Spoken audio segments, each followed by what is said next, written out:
DJ Cam Jones. I'm here for a DogStar interview. Let's go.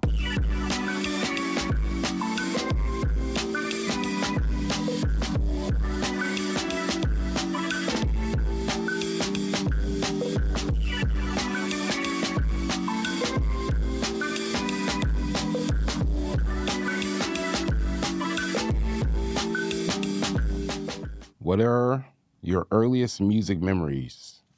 5 years old, started messing with records and shit, and like fucking around with sound, start understanding beats and bass and all that. Parliament, Funk, Tupac, Biggie, Nas, Tina Turner, Whitney Houston, the Brad. That was my first real experience with music. Who are your role models? None. Next. What other roles do you have other than DJ? I love being a dad. A lot of love, passion comes from my boys. So dad's number one is my favorite thing because they're the only thing I really love. I love building them up, my dogs. Other roles, owner of TCMT Records. We brand and lift artists on that end. I curate a lot of shows. Other than DJ stuff, is still other DJ stuff, but I do a lot of stuff that revolves around the DJ stuff. I just create a lot of the community around me, so it makes a lot more sense with why I DJ and where I DJ and when I DJ. I handle everything all in one. So outside of that, I'm just always operating, building the music scene and working the music scene. What is an early success story? I knew I was definitely gonna be onto some shit when Fetty Wap hit me. I think that one really took. I was doing a lot of work in Harlem with a lot of brothers and didn't know where I was path-wise, how far I can go in New York. So to have Big Wap, because he was killing shit.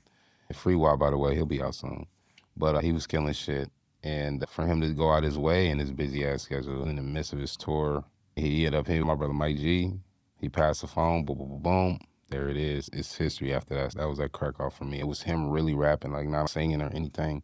He was going bar. And when I dropped that, I think that really shook up the city. That changed a lot of people's heads on me. For me, that was an early success. I mean, I had other ones like that too. Shout out Queso, shout out Waka, Street Wiz, and Currency, of course. But the one that stuck out was why I really went out his way on that one. A lot of the other ones were really networked in and built in. So why really came out the left. So I like how that, so he seen how niggas was moving.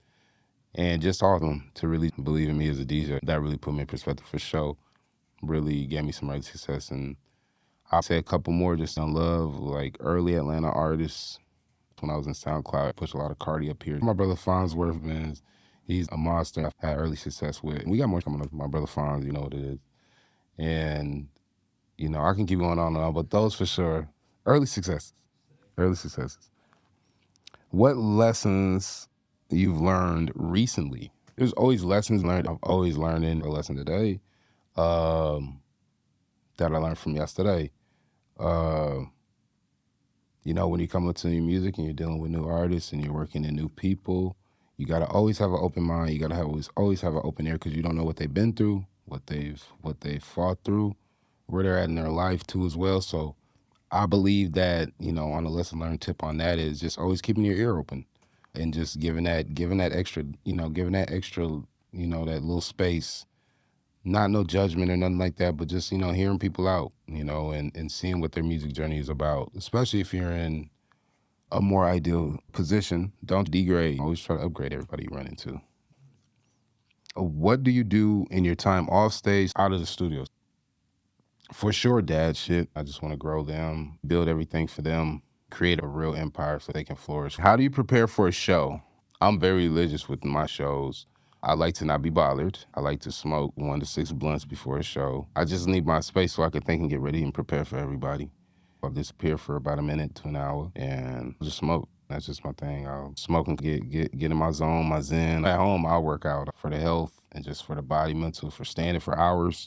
After that, I pre-roll, light it up. And then half time, I don't have time at that point. So, most of the time I pre-roll maybe 1 or 2, get to the venue, smoke, then go back, roll up, and then just have everything read up. So if it ain't pre-rolled in, it's pre-rolled down. I take my time, and we all get loaded up, and everybody comes in right about the time I predict every time. It's weird as fuck, saying it's just, it's magic, it's artistry. I just like giving that loading time. I don't like to be right away. Come on in, take your time, ease yourself in, don't feel rushed because you're going to slide out quick. Work yourself in, get your drink, talk to people, enjoy your environment, enjoy your space. I really try to work on that as my zen. I give everybody their space. Everybody come in, Get your drink, do what you want. Don't feel rushed. We'll start. I don't like to go early because everybody's not in all the way yet. Everybody get in. People got work. People got to drop the kids off. People clocking out. You got to be conscious. You got to be conscious. It might be strenuous on some, but you got to be conscious for all. I need to smoke. Leave me alone. Do you still get nervous before a show? Yeah, there's always a little nervous in there, but that's good. If you're not getting nervous no more, that means you're lazy and you're not upgrading yourself. You got to keep pushing. You don't want to get comfortable. So yeah, I do get a little nervous before any show. There's levels on it though. The smoking evens it. It's like my level of nervousness is an equivalent to anxiety. So if my anxiety's up, that means I'm nervous. I like to keep my anxiety low by smoking, and that keeps me chill. But I'm still nervous mentally. Like, yeah, I'm nervous. Get a show coming. I want to hope it do good. We gotta have a little bit of nerve in this game, and that's good. Nervous is good. How do you make a beat? I'll make it raw. I pick whatever instruments I want to use at the time, find a loop, or I'll start with the beat. I like 808s. I'll make a beat after 808s. Depending on how I'm feeling, what's going on, a beat can be finished from 5 minutes to 5 days. It doesn't even matter. A lot of beats that I make that are really killer are made under 5 minutes, so that's super locked in. If it's made past 15, 30, I'm super locked in, but I had to do extra on it. If it takes days, I've had shit going on, I'm working on it, but I don't want to let it go. My motto is, once you start one, you got to finish it. Even if you don't like it, make it work and move forward. I remember when I first started making beats. When I first started, I almost quit it because I was so addicted with trying to make it sound a certain way. It just sounded like a clusterfuck. It sounded like elephants were fighting a circus band, and everybody was trying to figure out who was the loudest. But yeah, you just want to knock one beat out at a time and understand that you're doing one beat.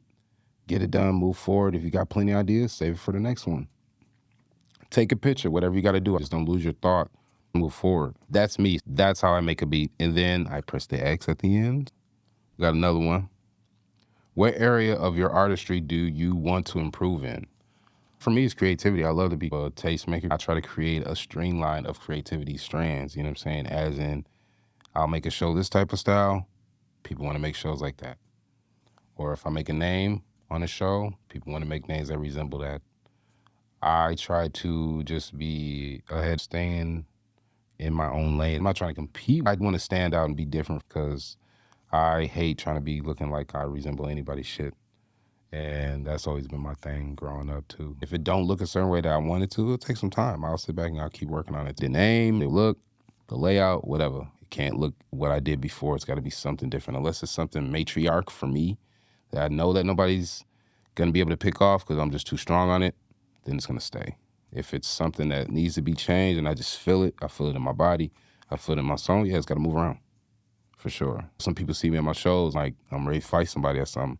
I'm just focused, just trying to think of the next move. I'm studying this show, but I'm already preparing for the next show. I'm definitely ADHD, but I use it for my best capabilities. Is there a time of day or night when creativity strikes? That's always after hours for me. That's why I'm a night owl. I've been night owl since I was a kid. Like, I think the login hours on me on sleep, I know God be looking like, geez, bro.